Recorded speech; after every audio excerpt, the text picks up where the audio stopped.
I see.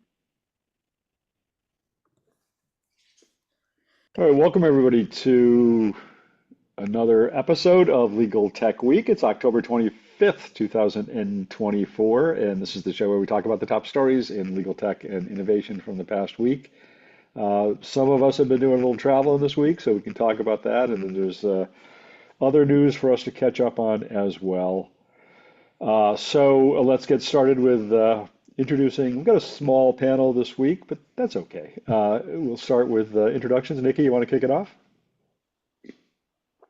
Sure. My name is Niki Black. I am the Principal Legal Insight Strategist at AffiniPay, which is a parent company of MyCaseLawPay, DocketWise, and CaseFear, and I write legal tech columns for ABA Journal, Above the Law, and the Daily Record. And I also oversee some of the reports and author some of the reports that we put out on the AffiniPay side on the legal industry as well. All right, and Joe, how about you? Joe Patrice from Above the Law and Thinking Like a Lawyer. I am excited to not be traveling this weekend. I was supposed to be up in your neck of the woods. I was supposed to be up in Boston this weekend, but that got mercifully canceled. And so I'm going to have a weekend where I don't travel. I'm very excited. That sounds good. I am still in San Francisco, so I wouldn't have been there to see you anyway. But Mm. and Steve, who looks like he's in Chicago, but I don't know. But I'm not, I can assure you. I'm in Louisville. Steve Embry, I write the blog Tech Law Crossroads.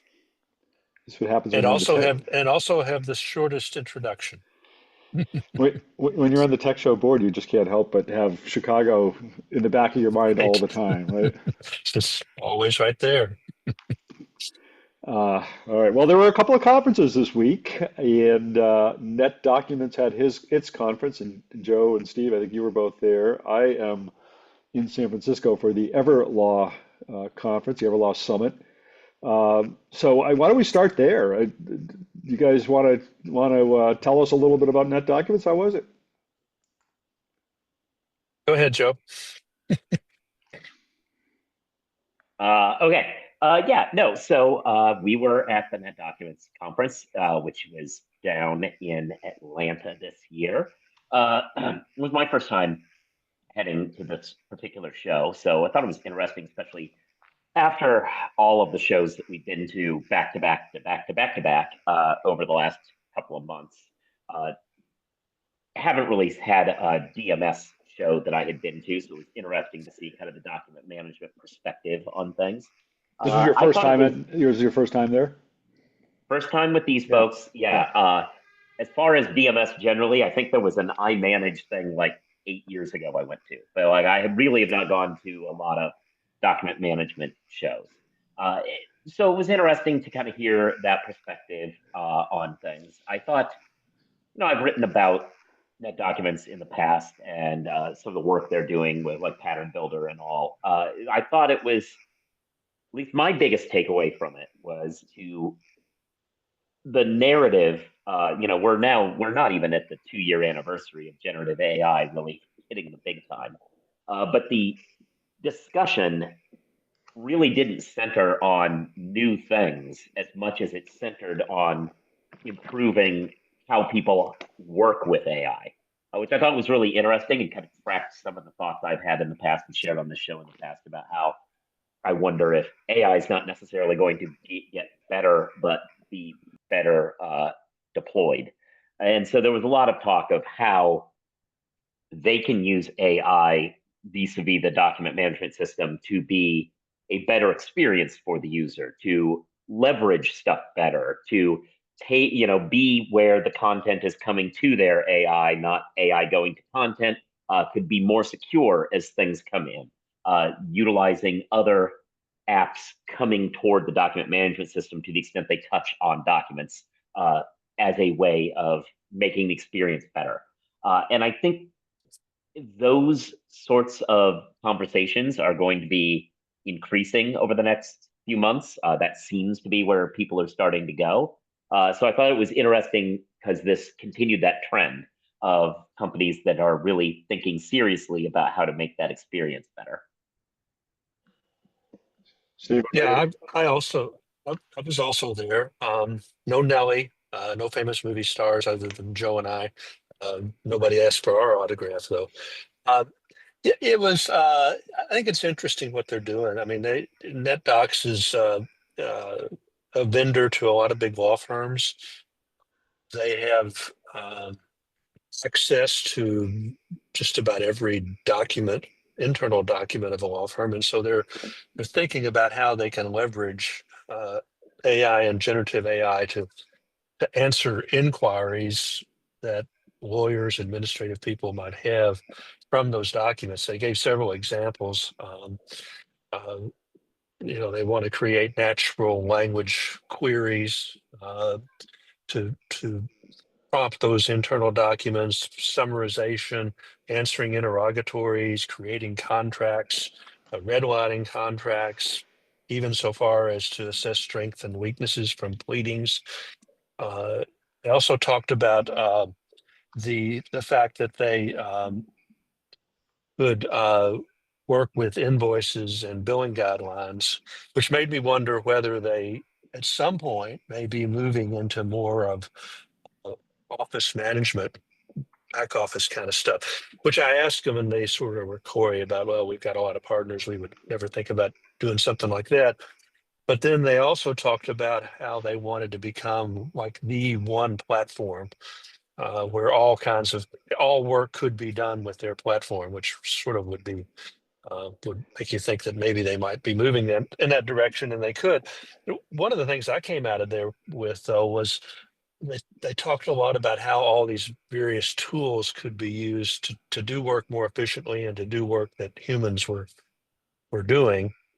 There was an interesting panel discussion that Niki was on, and she raised the notion in that discussion about she did not think law firms were really thinking about that issue, how people were going to be displaced, how generative AI may lead to billing in some other way as opposed to the billable hour. And of course, so much of the law firm culture is based upon the billable hour that it's interesting. Her comments were interesting that law firms aren't really considering that. And she gave as an example a firm that had spent a lot of money on a generative AI closed system tool, put it into place and then recognized that it had a huge impact on their revenue, and they had like really hadn't thought about that beforehand. So that part I thought was an interesting conference. I mean, they're professional people and they approach things professionally ways, and it was a little bit more low key, I thought, show than certainly than Filevine and Clio, but Yeah. there was a fair amount of sort of substantive discussion about their products and what they were doing. Yeah, I think you touched on an interesting talk. There was a lot of, hey, we're gonna be where AI goes. And people bring that stuff, like the AI coming to the data rather than data to the AI. And it did seem as though right now you would say that up to a certain size of a firm, practice management software and document management systems are the two like essential things, and everything else kind of comes here or there. But like that's the two big anchors. And to the extent that those right now don't seem like they're in conflict, one might think that if everyone starts adopting a theory that AI should reside in one place and everything flow through that for security and governance reasons, it seems like that might eventually set up a conflict long term between those two types of products. I think, and then at the big firm level, I think you would throw Microsoft in there probably too. And to that extent, there was a lot of conversation about how even within Microsoft, NetDocs is kind of viewed in their partnership with Microsoft as the place where legal stuff goes, which I think works well for them, at least for now. Who knows how that plays out long term? But it makes a lot of Yeah, I sense think that it's it should be that net documents should become sort of a platform play because documents are what lawyers do. I mean, that's so much yeah, of your day is spent in working with your documents, and to the extent you can integrate other workflows within that whole platform, it just seems to make a whole lot of sense. And I think NetDocuments has been kind of moving in that direction. It's sort of even before generative AI, there with more and more integrations and applications within the platform. But generative AI has really kind of accelerated that for them, I think. I wasn't there, so I wonder too if we're going to see at some point, you have NetDocs who's covering the internal documents, and then you have, well, the players that are covering like case law and regulations and statutes, VLEX and LexisNexis and Thomson Reuters. And I know VLEX has that sort of loose affiliation or partnership with iManage to sort of be able to do both. Um, but I wonder if some point if that maybe a play will be made to combine those two functions into one entity, because that would be a pretty significant unification of the whole generative AI application to legal. yeah. Um, well, I was at a much different conference this week. I was at the Everlaw Summit. Um, we were a number of us were all at Relativity Fest not long ago, which is another e-discovery conference. This one is a different one, and it's a different company. It's the conference is definitely more, maybe modest one is the right word in terms of scale and scope. As a matter of fact, somebody at one point said to me, "Did I hear they had a Ferris wheel at Relativity Fest?" Yep, you did. You heard right. That was right. No Ferris wheels at this conference, but it was a really good conference, I thought, and I'm really glad I came. The, you know, Again, not surprisingly, a lot of the focus was on Gen AI, and the AJ Shankar, who's the CEO and the founder of the company, gave a keynote where he kind of talked about their deployment of generative AI tools within their platform, and really focusing on these two tools, AI Review Assist and Writing Assist, that they had launched in beta a year ago at this conference, and then have been beta testing over the last year, and that they got now released for general availability at this show. He did something in his keynote, he did two things in his keynote which I thought were really interesting. I don't know if you remember at ClioCon, when Jack Newton got up and did his keynote, he said, "I'm going to take a risk. I'm going to do a live demo of the product." Well, AJ did the same thing, got up and did a live demo of these tools, which was really effective. But then he did something I don't know if I've seen too often, which is he brought up a couple of customers to talk about their experiences with the product, that I thought was really interesting. One of them, an attorney at Orrick Harrington Sutcliffe, had came up on stage saying that he started testing this Gen AI tool. He was skeptical about it, and he ended up doing a test in an intellectual property case in which he kind of tested it, their AI review tool, against predictive coding and human review, to kind of just see how the different ones would compare.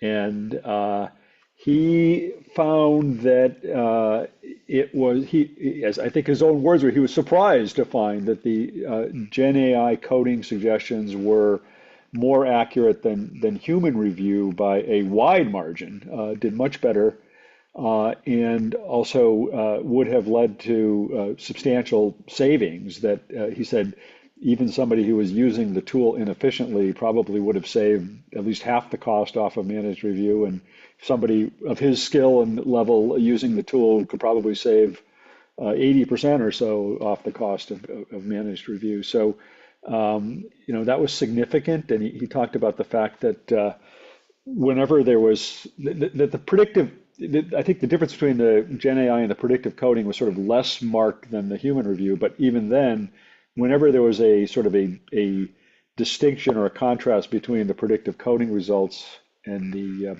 Gen AI results, the lawyers who were kind of reviewing all this went with the Gen AI results and found that those were actually the correct results. And so that was really interesting, I thought, and the fact that he kind of brought this customer. I mean, obviously he knew the customer at that point was favorable to it, but it brought an interesting perspective to it, I think. I Um, thought that, yeah, yeah. it's interesting that you say that because that's also a trend going back to prior shows, which was that at Relativity, there was a panel I talked to where some of the people, because Relativity had not released its product out of beta until the show, basically, whereas other products like Everlaw have been out there. But I went to a panel where some of the people who had been using it already, some of those firms were chatting about their experience, and basically the takeaway was they were saying, look, when we started doing this, we had human review too because we wanted to be safe. And we understand that when this goes live, you're all going to do the same thing because you're all in the legal profession and that's what you all think. But we're here to plead with you. You shouldn't really do that because we did it and we realized it was a waste of time and money very quickly to have human reviewers because they're wrong more often. But it seemed like a Cassandra moment where everybody was like, I am telling you and begging you, don't try to dump belt and suspenders this. You don't need to. And so it's interesting that Everlaw's having the same experience. Yeah. Um, Two other points I wanted to, well, I could talk all day about the comments. There's a lot of good stuff about it, but I thought one other interesting thing is even though AJ devoted his entire keynote to AI, he kind of pointed out at the end of it, but I want to let you know to the customers in the audience, this is only 20% of our development budget. 80% of our development budget is going to all the other stuff we're doing in our platform, and just in terms of, enhancing the existing tools and delivering new tools. And then they went into a whole other session where they laid out all the new product updates that they had generated. And they did that in a clever way also, where they kind of took a sort of updated version of the Enron data, not an updated version of the data, but updated scenario around the Enron data, and kind of walked through an entire investigation as if you had been maybe the general counsel or chief legal officer within Enron and been tipped on to something going on and how you could use this tool to investigate it. So that was interesting. And then one other point, and somebody already made this point in the chat, but their Everlaw for Good program. This is a program by which they are making their platform 100% free to legal services organizations, nonprofits of various kinds. I had a chance to sit down. I recorded a podcast. I won't. I'm not sure when I'll be able to get it up. It'll be a few weeks before it gets posted. But with two lawyers from a group called the Center for Justice and Accountability, which is actually an amazing group. It's like four lawyers. Their whole reason for being is to try and bring about justice in atrocity crimes of various kinds from all over the world. But what they do is they kind of look for situations where somebody who committed atrocities in a foreign country are now in the United States, and they'll track them down and investigate the crimes and bring civil actions against these individuals to try and bring them to justice. And it's really amazing work. But they were able to connect with the Justice for Good program. I mean, they get these huge collections of documents, often in paper, often sometimes 30 or 40 years old, in many languages, and it's a real labor for them to go through this stuff. And so they connected with the Justice for Good program back in, I think, 2019, they said. And the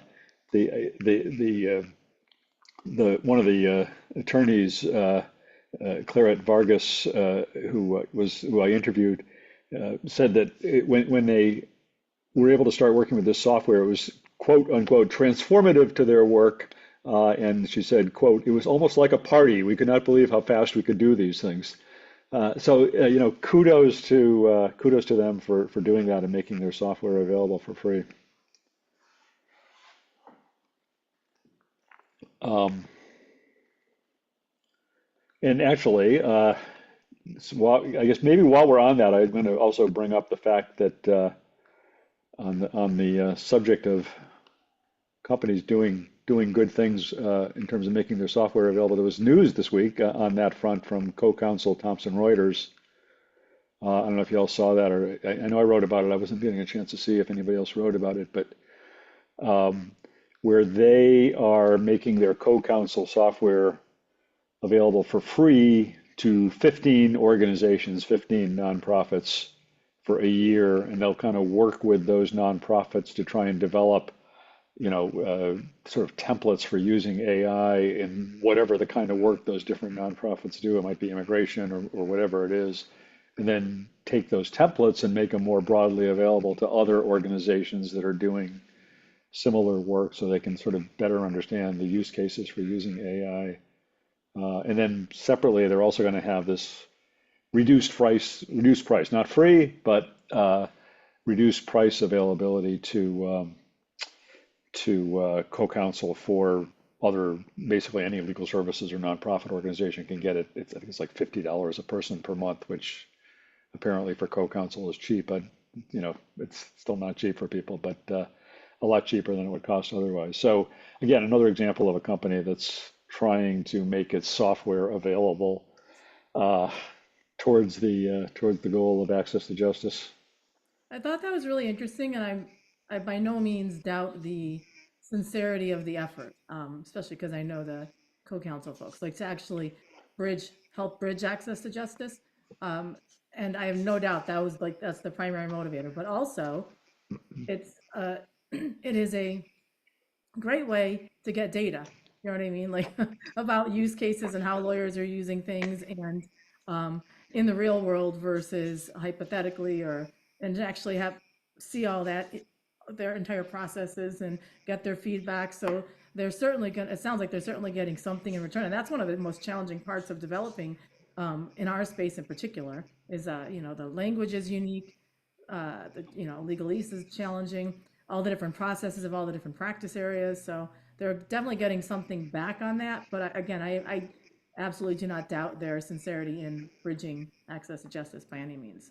And it sounds like Yeah, a it great. just I thought it was interesting too. I recently spoke to a group of legal aid lawyers and legal professionals, and sort of walking into that, I was thinking, boy, if there's ever a use case, it, organization that could use these tools, it's these guys, but the cost is prohibitive. They can't afford it, and so it's sort of a really terrible thing to see the kind of stuff that they're doing and could do with some of these tools. So I hope this initiative by Thomson Reuters opens some of those doors, because those guys could really use these tools Well, effectively, I think.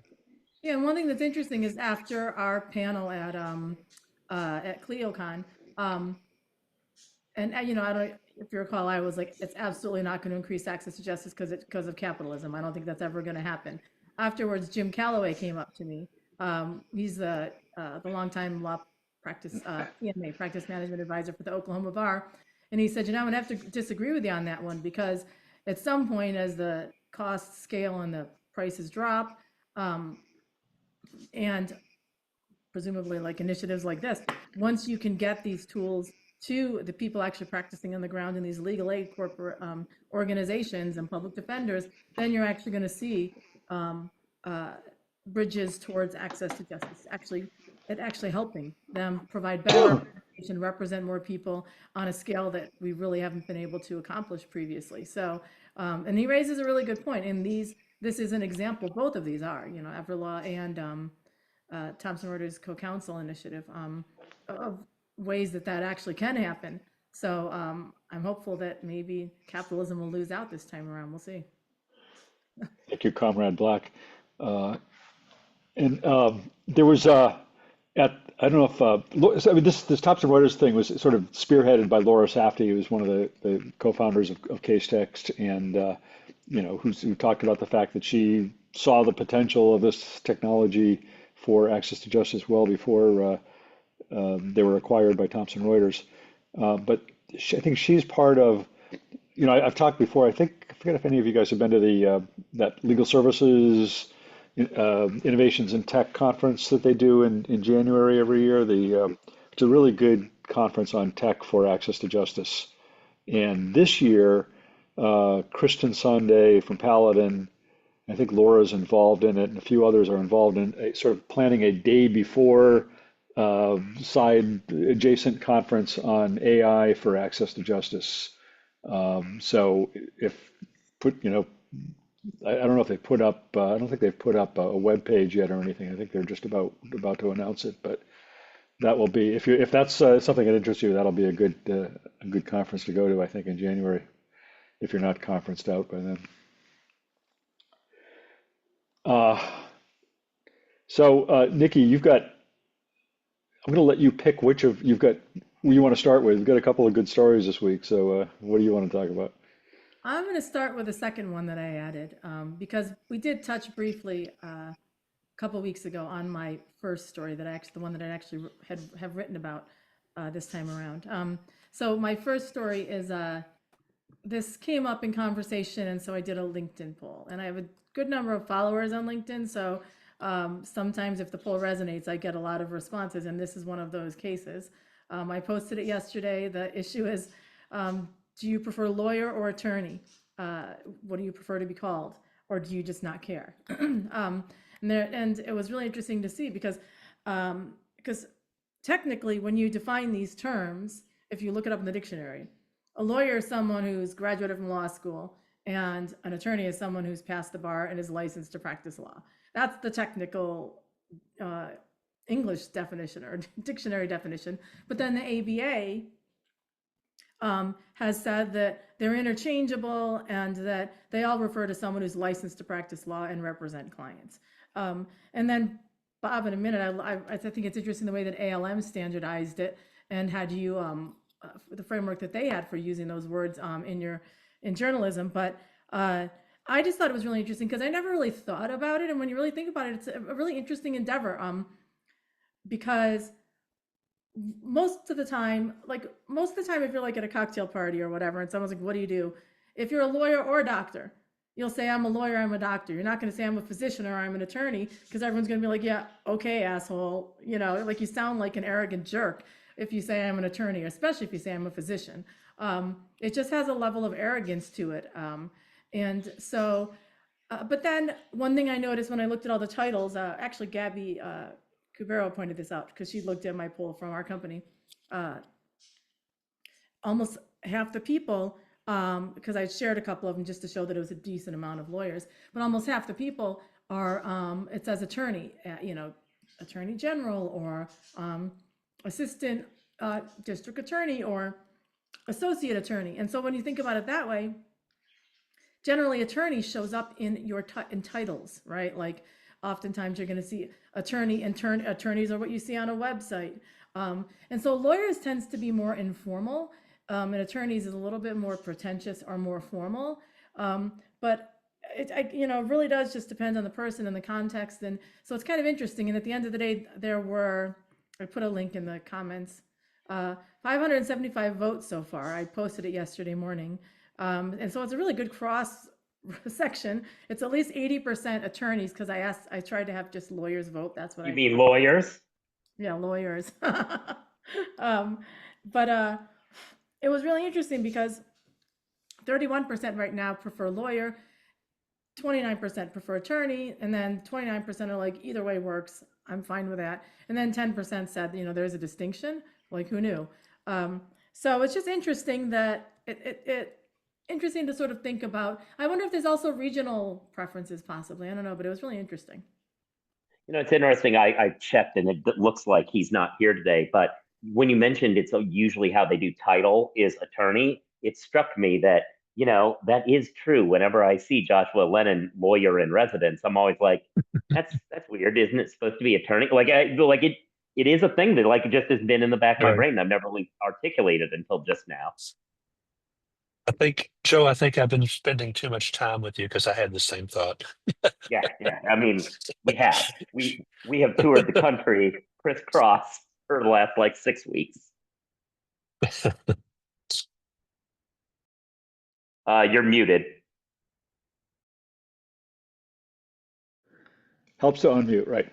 What I was saying before we got on the call was that when I was at ALM, we had a style guide, covered all sorts of things. But with regard to lawyer versus attorney, it was, and I don't know whether they still use this at all, but a lawyer was essentially what you became as an occupational title when you were licensed to practice law.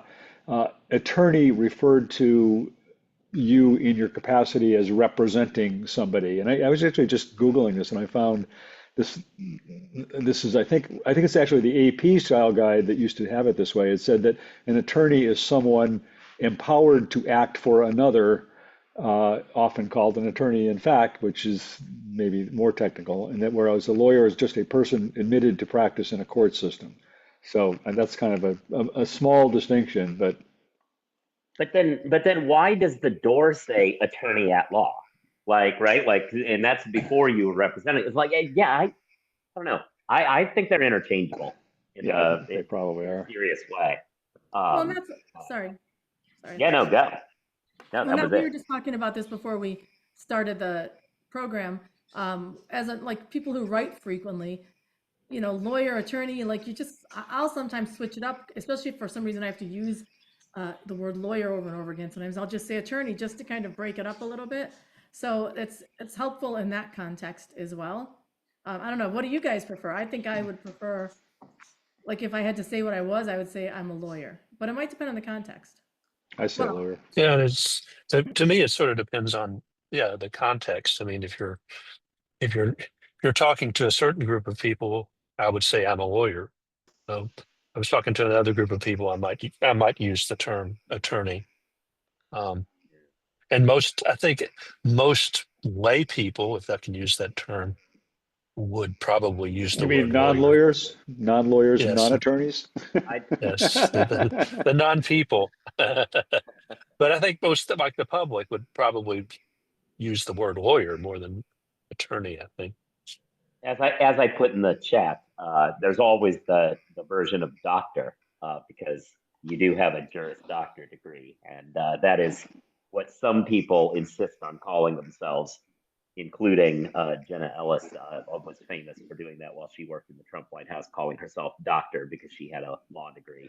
Uh, Well, we have is taken that any more pretentious than a PhD calling themselves doctor? See, no, because a PhD is a doctor and a Juris Doctor is not. And I mean, I guess, and How's when that? one of them's actually a doctor. I just like no. Look, I mean, I guess technically it has the word doctor in it, but I think if your name isn't can't be extended to doctorate, you aren't a doctor. And we've taken the stance officially. I didn't coin this, but Ellie Mistal, who used to work with us in his coverage of this question, uh, took the official stance of above the law, which is anyone who calls themselves doctor because they have a law degree deserves to be punched in the mouth, and I stand by that one. It just the part about it that gets me is I mean, not that we were talking about this, but like you have another title. You don't need to lean on this doctor thing. Like, in fact, you have another possibly cooler title in one of the two other things that we're discussing here. You don't need to lean on that and try to act like you're. And you also don't want to be called when somebody's choking on a plane. Like, is there a doctor in the house? It's like, yes, and I would like to take statements from everybody here. Like, you don't want that. Yeah. that is an interesting exercise, right? Like it's not something you really think Yeah. about. And when you were saying, Steve, different contexts, I think like when you talk to other lawyers and you say, well, as attorneys, it doesn't sound like you're being an asshole because you're all lawyers, like attorneys there. When you say it to people that are not attorneys, it sounds pretentious when you say attorney versus lawyer, and I feel like when people do that around people that aren't lawyers, it says a lot about them, and I judge them, and I make assumptions about their egos or their lack Well, of that's self-esteem. fair. I would do the same thing or do the same thing. There used to be an occupation that actually did think about things like this, and they were called copy editors. But now newspapers and publications have gotten rid of all their copy editors, so now nobody thinks about things like this anymore. A sad loss. One thing I want to point out in the comments, someone said Esquire feels more pretentious than attorney, and I just want to point one thing out. Totally. As a woman attorney, I don't practice now, but for a decade I practiced law. And when you're a woman attorney, I would put the ESQ after my name. And there's all people have heated debates about this type of thing, but because, and I would also, a trick that I actually learned from one of the partners, anytime you call anywhere to try to get past the, reception as gatekeepers, he would always say, I'm attorney so-and-so, his last name. And so I started doing that. This is attorney, Nicole Black, whenever I would call places. But I also would put ESQ on my letters because otherwise the attorneys I sent things to would assume I was like a paralegal or an admin Yeah, assistant. I was told that it was proper, even if pretentious, that it was proper that you put the ESQ in your signature to signify that you were admitted. And I was like, all right, so I just did it. But I thought it was super pretentious, but I did it because I was told by my firm that that was the correct answer. What do you get called? I mean, Steve, what did you used to get called? What did judges used to call you? Did they say attorney Embry or did they say counselor or how did they refer to My immediate reaction is counselor. you? I'm not Yeah, sure why. that's what I Counselor, think too. Yeah. Yeah. that's what judges and David Horrigan called Well, Right, David Horgan. and also though cops, when I was a public defender and a cop would say, yes, counselor, that was code for asshole. That's like when you piss the cop off and they were, and they would call you Yes. counselor over and over for the rest of the U- me. Oh, us- conversation. Usually when now a I've got to judge rethink.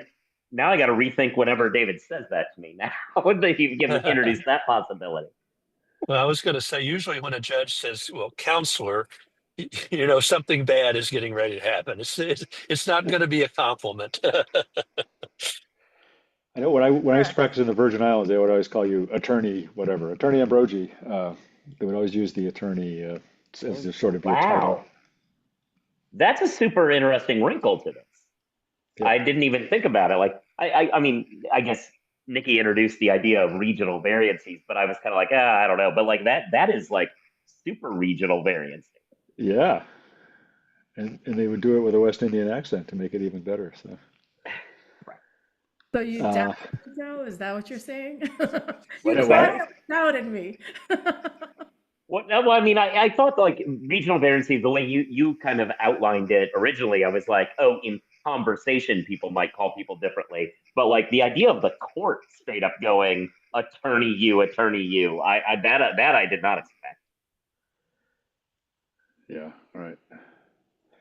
Uh, all right. Shall we get a couple things? Nikki, you want to jump over to your other story, the ethics Yeah, one? That was kind of interesting. I'll cover that one Yeah. quickly. I did reference this previously. It's just that uh, Florida, the state of Florida, has decided as of October 28th that they will be adding generative AI into the rules, like the rules of disciplinary conduct, rules of professional. I'm not sure what they call them there, but anyway, they're adding them into the rules, and by that I mean there are certain places where they're like you have to maintain competence with technology, comma, including generative AI, comma. Like they're just randomly, in the vast majority of situations here, they're basically just tacking on generative AI as like a special thing. There's one or two situations where I think it kind of makes sense to do what they're doing, although like because it deals like supervision, like it's very kind of a unique concept with AI. But I also think you could just as easily amend the comments and put out an opinion or guidance versus amending the rules to, because it's what, like as every technology comes along, we're gonna add like that soon it's gonna become a grocery list of technologies in there. Like that's, it's just, I think it's just ridiculous. And I don't think generative AI is so special. And I also think it's not gonna, as I always say, stand the test of time, because soon generative AI is gonna be in everything. And just like everyone's using cloud computing now and no one blinks, or thinks twice. So I think it's just a weird move and I don't agree with that. It's unnecessary. But if you can't look to Florida as a guidance to how ethics work, then where are you supposed to look? I just, yeah, no, Uh, I I think agree. I think you're right, and if if we're kind of if you're kind of done, Nikki, I was going to raise a sort of a related point, which I had heard from conversations with several lawyers recently about law firms that create policies, defined policies for the use of generative AI, to the point that they forbid the use of any generative AI tool until they formulate a policy, and then they formulate a policy about what you can and cannot do, which in principle that sounds reasonable, but then knowing the speed at which law firms formulate policies and revise policies, I could easily see how that could get in the way of the use of some very practical tools that might develop later that would fall within a bucket. So I just thought it just struck me as related. I guess having said all that, it's not terribly related. Well, there was a panel of judges at this conference that I'm at the Everlaw Summit on how AI is going to transform the legal profession or something like that. And they were really interesting. I mean, they were all pretty pro Gen AI and against any kind of policies restricting attorneys from using it. And in fact, one of the judges, a magistrate judge, a federal magistrate judge, said she's using generative AI to help draft her opinions. I had never heard a judge say that before, but she said she uses it to help summarize the arguments in the briefs that she gets and summarize the facts in the case. And she said she's still reading the briefs and she's not relying on the summaries, but just when comes down to writing her opinion, it helps her save time to use these tools to help draft. So I thought that was really interesting. Yeah, it kind of makes sense, actually. I mean, Yeah, yeah, when you think about it, because a lot of what judges write is sort of, I mean, they have to have certain paragraphs in certain places, and I can see how that could be a helpful tool. yeah. So something else I wrote about this week. I don't know if you guys, again, I haven't had a chance to do a lot of reading this week, so I'm not sure who else might have covered it. But the Wolters Kluwer came out with their annual or somewhat annual future ready lawyer report. This is the sixth year they've done it, and it's kind of generally looking at how well prepared law firms and legal departments are for the future. But it had some interesting statistics, and it was a survey of 700 and something legal professionals. But I thought one of the interesting was that they found that 76% of legal professionals in corporate legal departments and 68% in law firms are actually using generative AI at least once a week in their jobs, and that a third of those are using it on a daily basis, which maybe in some way comports with the Clio numbers we heard a few weeks ago from the Legal Trends report, where they said 70 something percent of legal professionals are using Gen AI, although again, theirs were, they weren't using it. The Clio numbers wasn't like they were using it every day. A much smaller group was using it every day. But this report did find that there is some significant use of these tools. And then on that wonderful topic that we've already hit on at least once in this show today, that of the AI's impact on the billable hour, they found that 60% of legal professionals expect AI to reduce the dominance of the billable hour, and 60% that breaks down to 60% of corporate legal departments think so, and 55% of law firms think so. So clearly, corporate legal is much more optimistic about the death of the billable hour than lawyers are. But a bunch of interesting facts and figures in that study this year. But I thought those were the ones that kind of jumped out as interesting in terms of some of the topics we've been covering here. Put that in the chat. By the way, on the death of the billable hour, that I haven't. I'm still hoping we get that video of our Clio panel, which I haven't gotten yet. I did ask. I just shot him an email this morning to see if there's an update on when we might get that video, but I hope to be able to post that for everybody to see who wasn't at Clio. It is up. It is up. Okay. Where is it up? Because I haven't seen it. Somebody in the chat said it's up. Good. We got to find it. All right. That's good to know. Let's see. I think that was. Did we have anything else anybody wants to talk about? I didn't. Actually, I didn't. Yeah. Go ahead. Yeah, no, I mean, nothing specific. I find these conversations really interesting when we talk about the generic, like the lawyer attorney stuff and all. I find those kind of conversations actually super fun because we bounce off each other because it's not something that we all kind of agree on, like whether or not legal tech is good.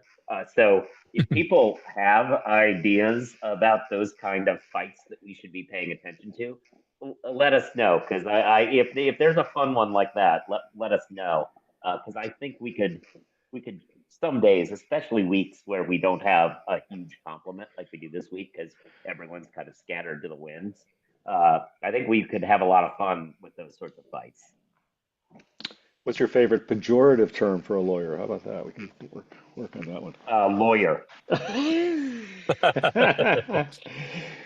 Yeah, all How to right. pronounce it? Lawyer, liar, like liar. There's a certain Well, way yeah, that I don't like lawyers. I can't even the think of people in the South who call them lawyers. Yeah. a uh, lawyer. Um, there was those one. guys make. Go ahead, Sorry. Nikki. Sorry, No, I was gonna but go ahead. another Favorite topic. TV lawyer? That's a good one. There was one other thing that this is just like a sort of an aside, but I'll put it in the chat. I do a roundup every week of news stories on LinkedIn, and this is one of my favorite ones from this week. This is what's going to happen if AI puts us out of business.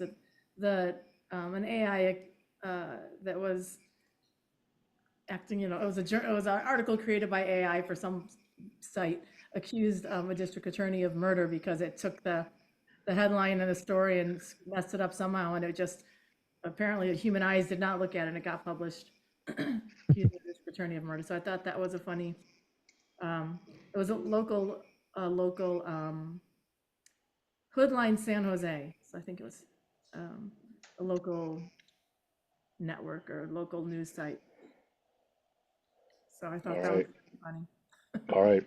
Something else completely forgot to mention when we were talking about conferences also was that last week I'd been at that KM&I for Legal conference. I don't think we didn't have a show last week, so I didn't get a chance to talk about that. And I forget if was there another conference you guys were all at last week? Or was it, I think I was the only one of us that was at that. It's a Knowledge Management and Innovation Conference put on by Patrick DiDomenico and Joshua Fireman in New York. It's the second year of it technically. They used to put on a different conference under a different sponsor, so it's kind of an extension of a conference that's been going for years. But it grew significantly this year. Really good lineup of speakers, really good programming, really good food, and a nice menu right in Midtown Manhattan. So that was a good conference, one to watch for next year if you're interested in knowledge management and innovation. And I definitely recommend it. At some point, I'll get around to writing about it. So Bob, what happened with the video was I am now remembering all this. We've all had so much. I've been in Austin 3 weeks in a row. The video of our talk. I was in Austin 3 weeks in a row. You guys are traveling all over. Remember, it was recorded on my iPhone, our panel, and your son Ben recorded it, and then I had to find a way to get it to him because it was such a big file. So this may have happened without you even being aware of it. When I got home, I was finally able to upload it into the Google Cloud or whatever, like my G Suite's account, and I sent the link to Ben, and it's posted on Legal Tech Week on your site. Oh, he did post it. Yeah, but I Oh, we're think we're supposed to get the professional video from oh, Cleo at some point. And okay. I guess from what I'm seeing in the chat, it's out there somewhere. So maybe they frankly maybe No, they it's sent it. on. It's on here. They posted a link. It's on your Legal Tech Week YouTube, but it was not the. They watched the person that in the chat. I think watched the one that you posted on, or that Ben posted on Legal Tech Oh, all right, Week on your YouTube. That came from my phone. all right. Well, I'm going to see Ben in about 15 minutes, so I'll ask him about it. Yeah. Uh, all right. Well, I think that does it for this week, and hopefully there will be some more news for us to talk about next week, and we'll do it again next Friday. And we'll all be also biting our nails as we will be just days away from I don't even want to talk about it, Announcement but of a new legal tech product, or yes, yes, something yes, else. yeah, Yeah. yeah, that. All all right. Well, thanks to everybody for being here, and see you next week. How long, everybody? Bye.